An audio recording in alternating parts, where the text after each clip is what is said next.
4장부터 25장까지 보면 대만 사람 엘리바스, 수아 사람 빌닷, 그리고 나아마 사람 소발, 세 사람이 번갈아 가면서 오는데 대만 사람 엘리바스, 수아 사람 빌닷은 2번 와요. 그리고 나아마 사람 소발이 3번 오고, 2 사람이 3번 오고 나아마 사람 소발이 2번 옵니다. 그렇게 해서 25장까지 친구들의 방문은 끝이 나요. 그리고 26장부터 31장까지는 이제 친구들이 다 가고 나서 욥이 혼자 하는 얘기예요. 혼자. 친구들이 25장까지 하고 갔어요. 26장부터 31장까지는 욥이 혼자 하는 얘기입니다. 그리고 32장에 가면 또 한 사람이 마지막으로 와요. 그 사람이 누구냐? 엘리후입니다. 엘리후라는 사람이 32장에 나타나가지고 37장까지 계속 혼자 얘기하는 거예요. 욥에게. 그러니까 26장부터 31장까지는 친구들이 가고 나서 욥이 혼자 하는 얘기고, 32장부터 37장까지는 엘리후라는 사람이 4번째 마지막 온 사람이에요. 이 사람이 나이도 많거니와, 그리고 말하는 그 톤이 이전에 있던 3사람보다 훨씬 강해요. 그리고 38장부터 하나님이 욥과 대화를 합니다. 그러니까 그 순서를 제가 일부러 말씀드리는 것을 보면, 처음에는 엘리바스, 빌닷, 소발, 이렇게 3번, 2번. 그리고 이제 엘리후라는 사람이 와가지고 굉장히 길게 욥에게 얘기를 하죠. 그리고 나서 이제 엘리후도 가요. 그러니까 하나님이 욥에게 직접 말씀. 그러니까 그때는 이제 욥과 하나님이 독대를 하는 거죠. 그래서 우리가 욥기의 이 구성도 가만히 이렇게 살펴보면요, 뭔가 하나님의 의도가 있더라고요. 사람이 고난을 받게 되면 혼돈이 와요. 혼돈이 오고 좀 혼란스럽습니다. 그건 누구나 다 마찬가지예요. 나는 안 그럴 것 같다 그러잖아요. 근데 마침 그 고난이라고 하는 것이 대상이 내가 되잖아요. 그러면 나는 안 그럴 것 같은데 다 마찬가지입니다. 인간은 그 고난을 경험하게 되면 굉장히 혼란스러워요. 왜냐하면 주변에서 하는 말들이 있잖아요. 욥의 친구들이 엘리바스, 빌닷 3번 와요. 소발 2번 와요. 그리고 엘리후가 와가지고 길게 또 얘기를 해요. 그리고 마지막에 하나님이 욥에게 직접 말씀하세요. 이건 뭘 의미하냐? 인간은 누구나 다 이 고난, 환난, 위기가 오게 되면 누구나 다 좀 이렇게 혼란스럽습니다. 그런데 마지막에 가서는 그 고난이라고 하는 것은 하나님과 독대하는 기회가 되는 거예요. 아멘. 그러니까 이 욥기가 42장이 좀 길기는 해요. 길기는 하지만 이 구조 전체를 볼 때는 그래서 욥기의 구조가 이렇게 되어 있구나. 나중에 42장에 가면 해피엔딩으로 끝나요. 욥이 한 건 아니지만 욥이 고백하기를 내가 전에는 이 귀로만 들었다. 귀로만. 사람을 통해서, 사람들의 간증을 통해서 하나님에 대해서 내가 이론적으로 귀로만 들었는데 이제는 내가 하나님을 눈으로 봅니다. 그래요. 이게 뭐냐면 개인적인 경험이라는 거예요. 그러니까 고난이 결코 우리를 망하게 하는 것이 아니라 고난을 통해서 하나님을 뭐 하는 거예요? 독대하는 겁니다. 그 이전까지는 우리가 사실은 그냥 사람들의 말을 교훈을 통해서 알고, 이런 서적을 통해서 알고, 오늘날로 말하면 영상을 통해서 알고, 다른 사람들의 가르침과 간증을 통해서 알지만, 그러나 결론에 가서는 하나님과 직접 대면하는, 독대하는 계기가 된다. 그리고 나중에 보면 욥이 갑절의 복을 받아요. 41장에서 고백을 합니다. 내가 전에는 말로만 들었었는데 이제는 하나님을 눈으로 직접 봅니다. 경험이에요, 경험. 그리고 42장에 가서 하나님이 그동안에 욥이 경험했던, 욥이 당했던 고난에 대해서 다 보상을 해주세요. 믿음으로 살면요, 하나님이 다 보상해 주더라고요. 아멘. 우리가 보상받으려고 하는 것은 결코 아닙니다. 하나님이 우리를 은혜 주셨고, 하나님 우리를 구원해 주셨고, 그것만도 우리는 사실 더할 말이 없어요.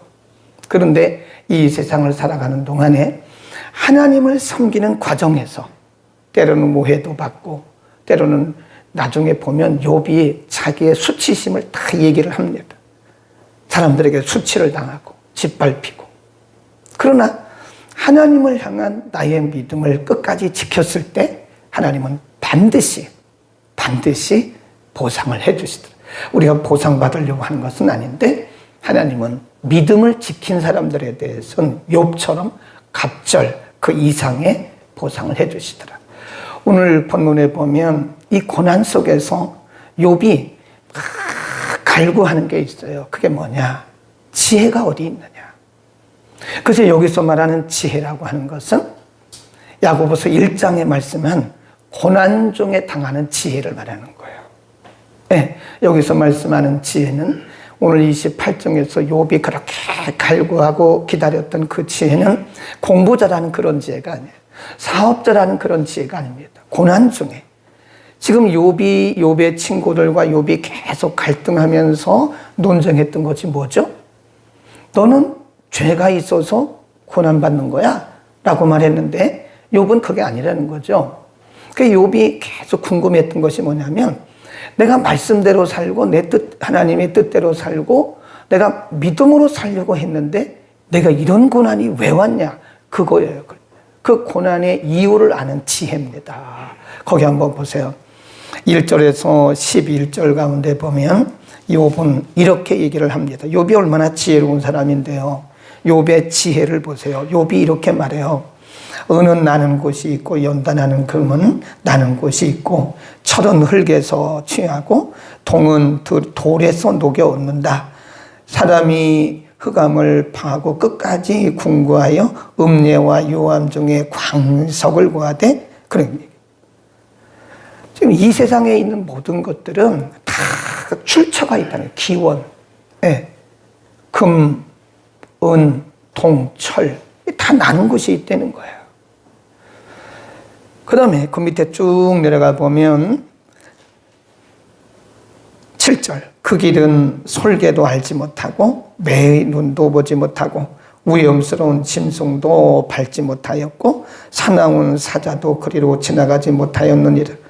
사람이 굳은 바위에 손을 대고 산을 뿌리까지 무너뜨리며 돌 가운데로 도랑을 파서 각종 동물을 눈으로 발견하고 시냇물을 막아 스미지 않게 하고 감추었던 것을 밝은 대로 내느니라.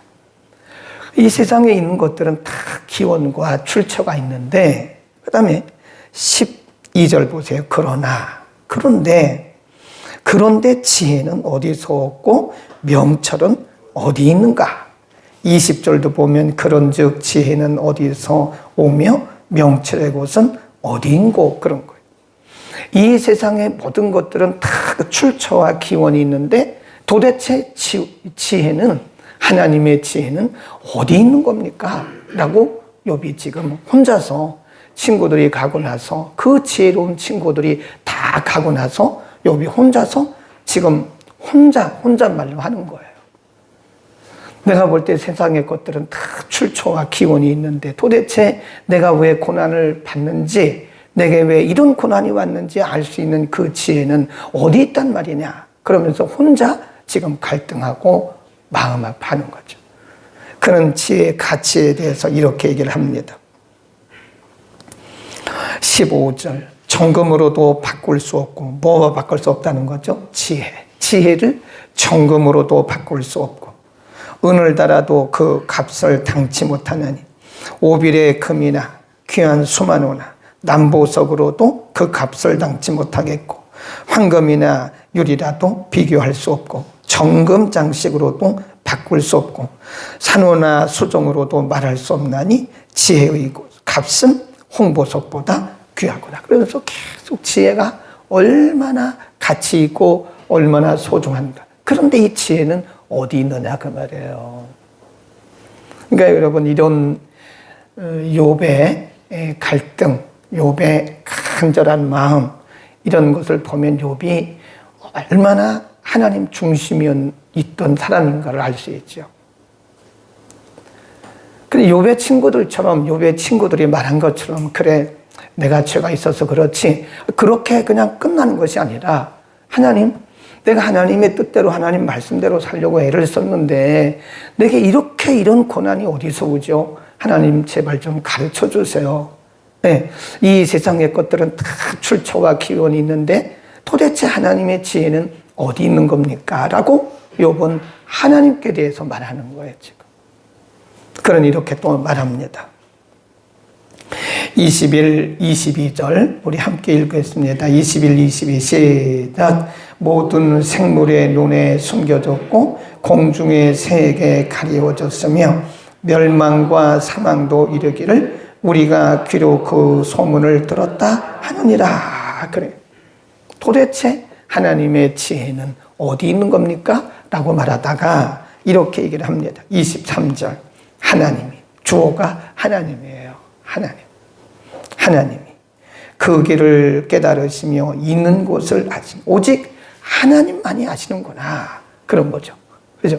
기억하세요. 우리가 23장 10절에서 욥이 이렇게 고백을 하잖아요. 오직 그가 나의 가는 길을 아신다. 나도 모른다, 이게. 욥의 친구들은 욥의 고난에 대해서 계속 단정 지어 말하기를 내가 죄 때문에 그런 거야. 회개하라. 그렇게 말하지만 욥은 말하기를 나도 모르겠다.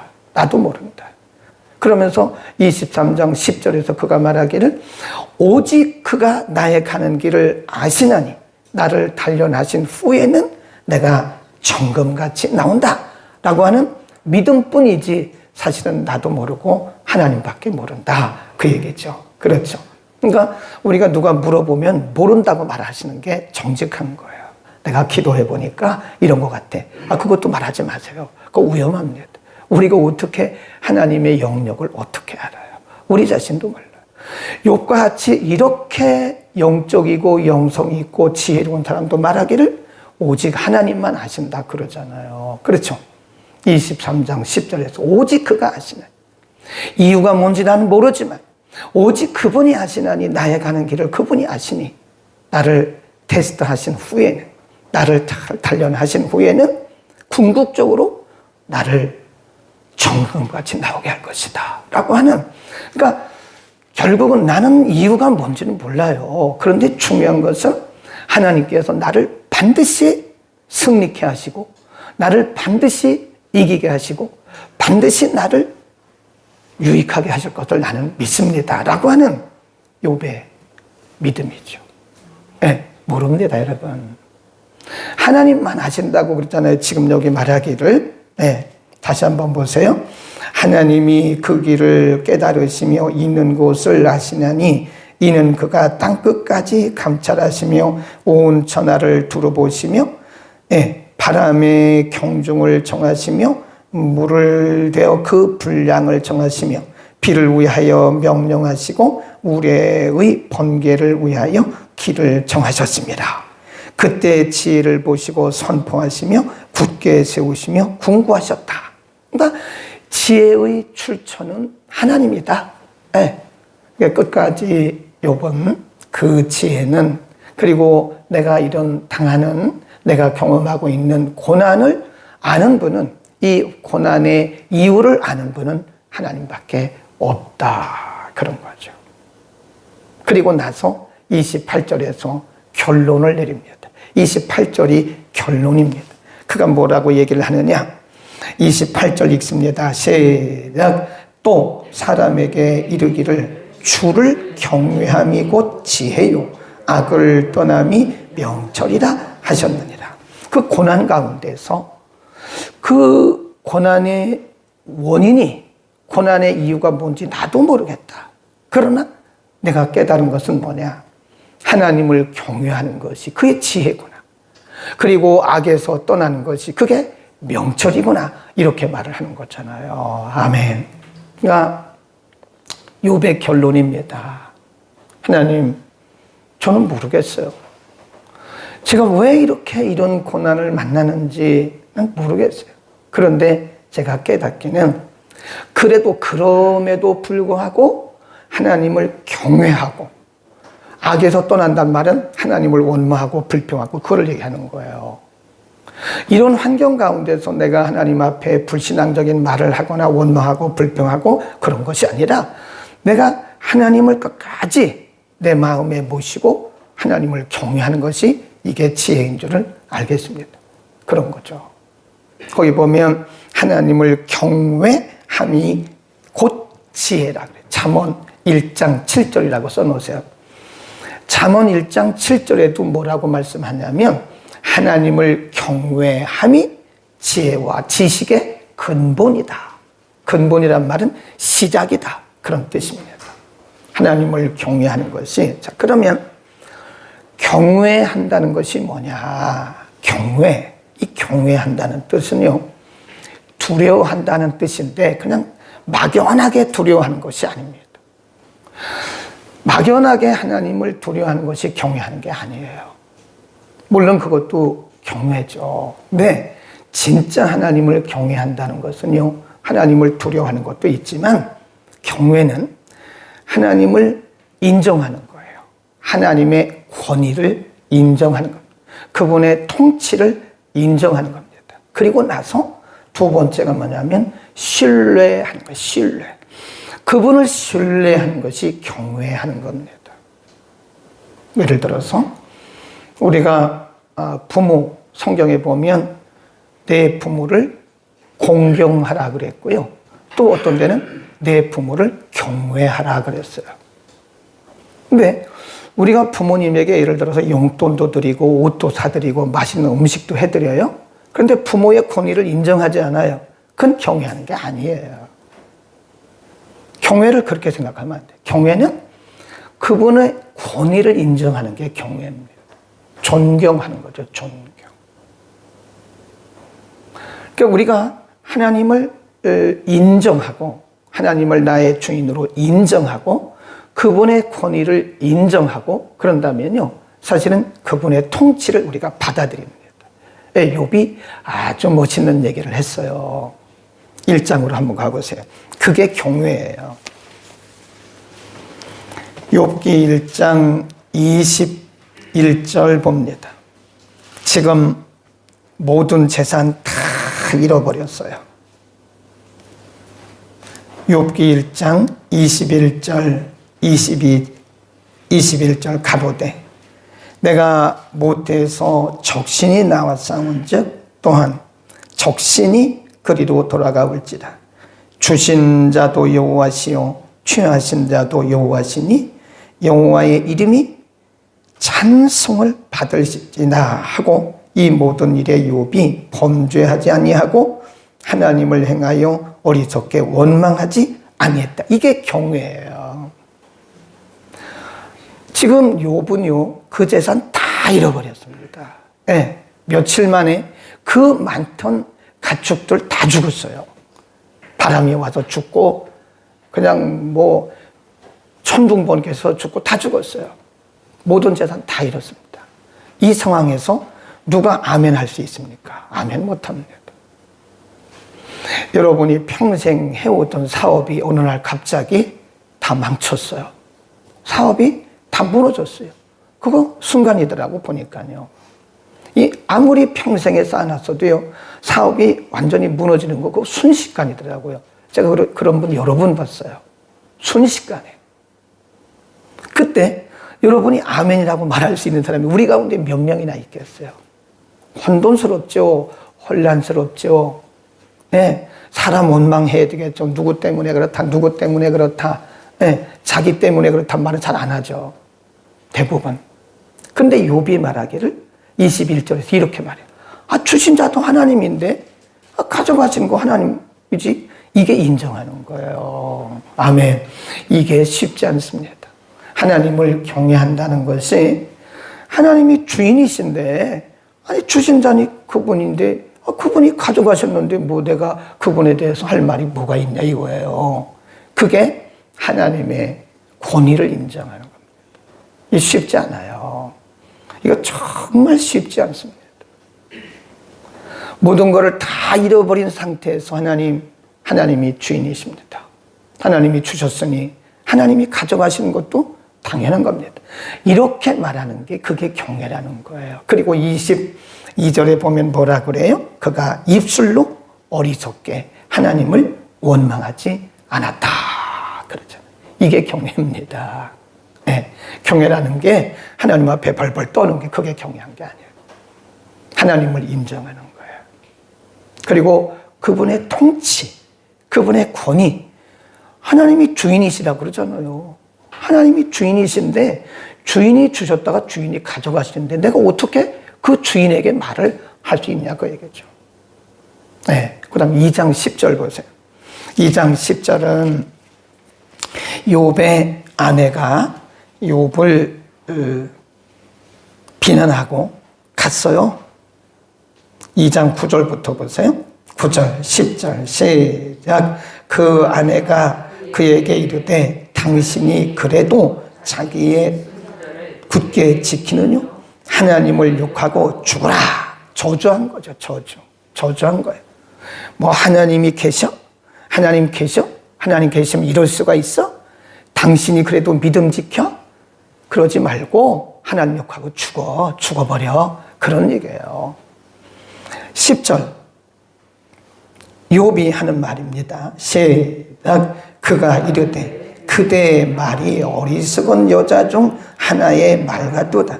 우리가 하나님께 복을 받았은즉 재앙도 받지 아니하겠느냐 하고 이 모든 일에 욥이 입술로 뭐 했어요? 범죄치 아니했다 그러잖아요. 왜 범죄라는 게 뭐죠? 우리가 어디 가서 도덕적 윤리적 범죄, 그게 범죄가 아니에요. 고난 가운데 하나님을 향해서 원망하고 불신앙적인 말을 하는 게 그게 범죄예요. 근데 1장에서도 2장에서도 욥은 한 번도, 물론 이제 3장에 가면 자기를 저주하는 말을 해. 근데 하나님을 향해서 그가 뭐 불신앙적인 것은 안 하더라고요. 그게 경외입니다. 경외라는 게 막연한 그런 생각도 아니고 교리도 아니에요. 근데 사실은 하나님을 경외하는 것이 지혜라고 말했는데 사실 참 우리도 하나님을 경외한다는 게 쉽지 않더라고요. 네, 대부분의 우리들은 좋은 일을 만날 때는 하나님이 하셨다고 말을 해요. 하나님이 은혜 주셨다고 간증을 합니다. 그런데 우리가 고난 가운데 간증하는 사람은 별로 못 봤다니까요. 고난 가운데 물론 뭐 다 마찬가지죠. 고난 가운데 그럼요. 근데 제가 어떤 분이 어제 우리 유튜브로 어떤 분이 간증하는 거를 영상 올린 거 잠깐 봤는데 좀 대단합니다. 어느 날 갑자기 온몸이 굳어가는 병이 걸렸어요. 온몸이 굳어가요. 머리서부터 발끝까지 근육 무슨 병이라고 하던데요. 근육이 굳어가요. 근데 이분이 전도사예요. 나이는 많은데 늦게 전도사가 됐더라고요. 유명한 분이에요.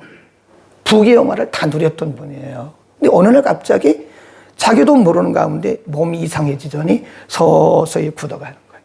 그분이 나와서 간증하더라니까요. 네.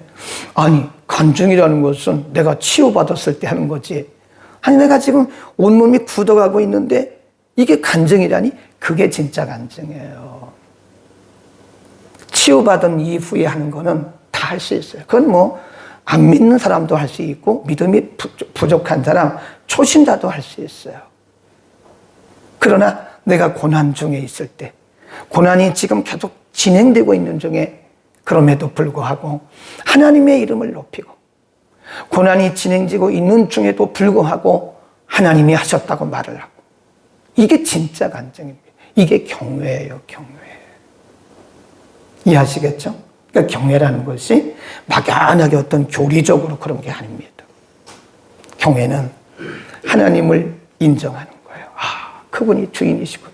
내가 죽어도 하나님의 것이고 살아도 하나님의 것이고 내가 사는 것만 하나님의 은혜가 아니라 내가 주 안에서 죽는 것도 은혜구나. 멋있잖아요. 그러니까 사도 바울이 뭐라 그래요? 사나 죽으나 하나님의 것이다. 근데 우리는 욥기를 공부하면서요, 믿음의 차원을 좀 높여야 됩니다. 정말 많이 높여야 돼요. 우리가 우리 스스로가 믿음이 있다고 생각을 하지만, 저도 마찬가지, 우리가 믿음이 있다고 생각하지만 사실은 어떻게 보면 굉장히 낮은 차원에서 어린아이 같은 그런 믿음을 가지고 살아요. 애들이 보세요. 애들이 장난감을 사주면 막 우리 아빠 최고라 그러고 우리 엄마 최고라 그러잖아요. 그래서 애들이 공부는 안 하고 장난감 갖고 놀고 그러면 공부하게 하고 장난감을 뺐잖아요. 그러면 그때 엄마한테 막 대드는 거죠. 왜 뺐냐고 소리 지르고. 엄마의 의도를 모르는 거죠. 우리는 하나님을 경외하는 삶을 살아. 우리는 우리의 신앙의 수준을 이제 조금 업그레이드 하자고요. 업그레이드. 기도하겠습니다. 거룩하신 아버지,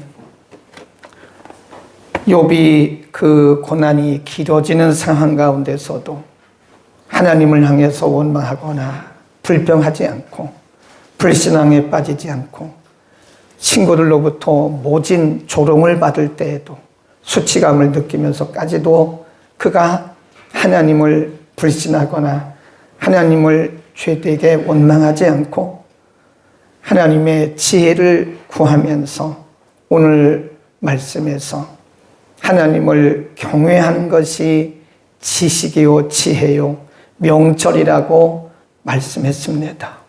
그가 말하기를 주신 자도 하나님이시오니 가져가시는 자도 하나님이시다고 말씀하고, 우리가 하나님께 복을 받았은즉 고난받는 것도 마땅하다고 고백했던 것처럼 하나님의 권위를 인정하고 그럼에도 불구하고 모든 상황 속에서 하나님을 바라보는 것이 지혜라고 오늘 가르쳐 주셨습니다. 욥을 통해서 비추어 볼 때 우리는 얼마나 얕은 수준의 믿음을 가지고 오늘까지 살아왔는지, 하나님 욥과 같은 믿음, 하나님을 경외하는 믿음, 하나님의 권위를 인정하고 하나님의 절대적 통치를 인정하면서 그 하나님을 신뢰하는 믿음을 우리에게 주옵소서. 하나님을 신뢰합니다. 우리가 기쁠 때만 우리 하나님이 아니고 우리가 잘 될 때만 우리 하나님이 아니라 우리의 모든 것을 아시고 우리를 유익하게 인도하시는 하나님, 그럼에도 불구하고 궁극적 승리를 주시는 그 하나님이 우리의 하나님, 나의 하나님인 것을 우리가 인정하고 하나님을 끝까지 신뢰하게 은혜를 더하여 주옵소서. 욥처럼 이유도 원인도 모르는 고난을 받을 때도 많습니다. 아무도 우리의 고난과 이유를 알 수가 없지만 하나님은 오직 아시고 우리를 잘 연단하고 훈련하신 후에는 우리를 궁극적으로 승리케 하실 줄로 믿습니다. 하나님의 시간을 바라보며 기다리며 끝까지 신뢰하는 믿음을 통하여 주옵소서.